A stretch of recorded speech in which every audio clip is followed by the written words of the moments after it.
Hi friends, ఎలా ఉన్నారు? నేనైతే చాలా బాగున్నాను. మీరు కూడా బాగున్నారని ఆశిస్తున్నాను. చూస్తున్నారు కదా, ఈ వడియాలు అయితే నూనెలో వేయించి చూపిస్తాను.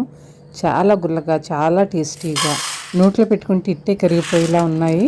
ముందుగా అనుకోకపోయినా ఇంట్లో ఉన్న వాటితోనే ఈజీగా మనం వడియాలు పెట్టేయచ్చు. ప్రస్తుతానికైతే అరగ్లాస్ సగ్గుబియ్యం ఉన్నాయి ఇంట్లో. మరి ఈ వడియాల ప్రాసెస్ ఏంటో చూసేద్దామా. నేనైతే ఒక గ్లాస్ కొలతతో తీసుకుంటున్నాను. ఈ గ్లాస్ చూస్తున్నారు కదా, ఇదే కొలతతో మనం ఈ వడియాలు పెట్టేద్దాము. ఈ గ్లాసులో అర గ్లాసు సగ్గుబియ్యం తీసుకుంటున్నాను. అర గ్లాసు సగ్గుబియ్యం తీసుకొని అర గ్లాసు నీళ్లు వేసుకొని రాత్రంతా నానబెట్టుకోవాలి. ఉదయానికి ఈ సగ్గుబియ్యం చక్కగా నానిపోతాయి. ఇలా మనం చేతితో ప్రెస్ చేస్తే మెత్తగా అయిపోతాయి అన్నమాట. అలా ఈ సగ్గుబియ్యం మిక్సీ జార్లో వేసుకొని కొద్దిగా వాటర్ యాడ్ చేసుకొని స్మూత్ పేస్ట్ లాగా చేసుకోవాలి. ఇలా స్మూత్ పేస్ట్లా చేసుకున్న సగ్గుబియ్యంని పక్కన పెట్టుకోవాలి.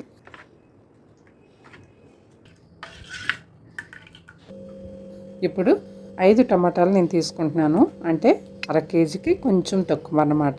ఈ టమాటాలను నిలువుగా ముక్కల్లో కట్ చేసుకొని మిక్సీ జార్లో వేసుకొని లిక్విడ్ ఫామ్లో ఈ టమాటాలను మిక్సీ చేసుకోవాలి. ఇందులో వాటర్ ఏమీ వేయనవసరం లేదు.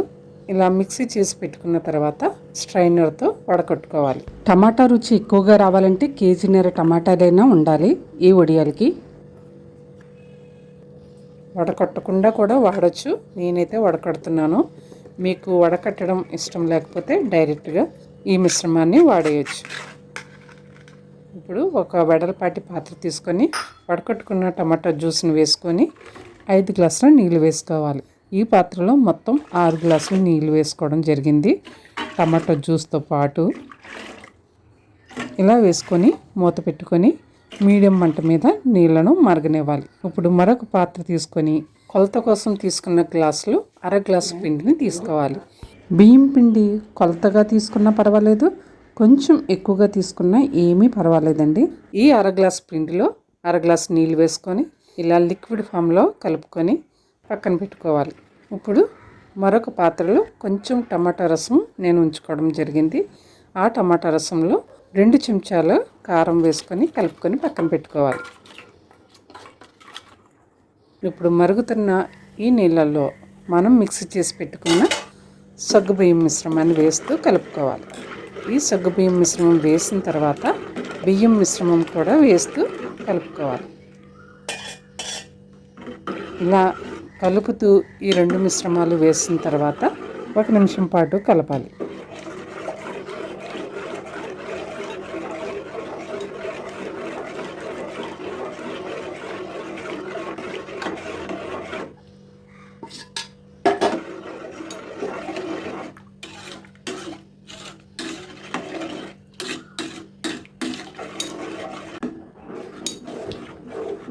ఇలా మిశ్రమం చిక్కబడుతుండగా తగినంత ఉప్పు, 2 చెంచాల జీలకర్ర, 1 కప్పు కడిగిన తెల్ల నువ్వులు, అలాగే కారం కలిపి పెట్టుకున్న మిశ్రమం వేసుకొని బాగా కలుపుకోవాలి.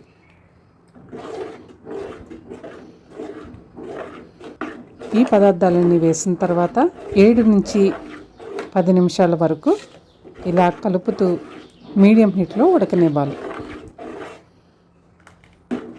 ఈ మిశ్రమం చిక్కబడిన తర్వాత స్టవ్ ఆఫ్ చేసుకొని తడిబట్ట పైన ఫ్యాన్ కింద కానీ ఎండలో కానీ వడియాలను పెట్టుకోవాలి.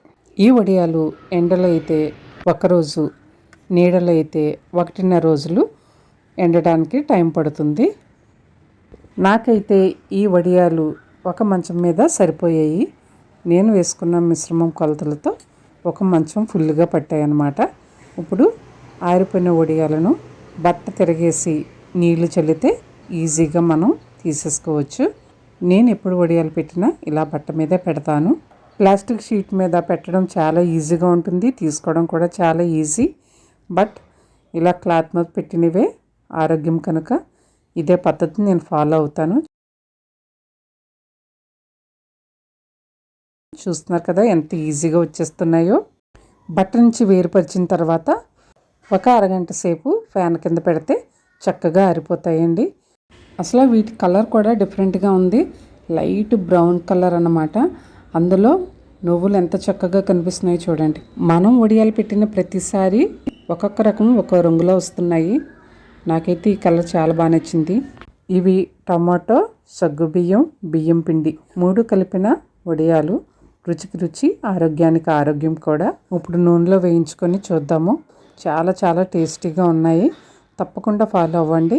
చూస్తున్నారు కదా నూనెలో ఎంత చక్కగా ఎంత గుల్లగా వేగుతున్నాయో. మరి ఇంకెందుకు ఆలస్యం, ఈ వీడియో నచ్చితే తప్పకుండా షేర్ చేయండి, లైక్ చేయండి, కామెంట్ ద్వారా తెలియచేయండి. మరిన్ని ఇంట్రెస్టింగ్ వీడియోస్ కోసం మన ఛానల్ని సబ్స్క్రైబ్ చేసుకోండి. ఆరోగ్యంగా ఉండండి, ఆనందంగా ఉండండి.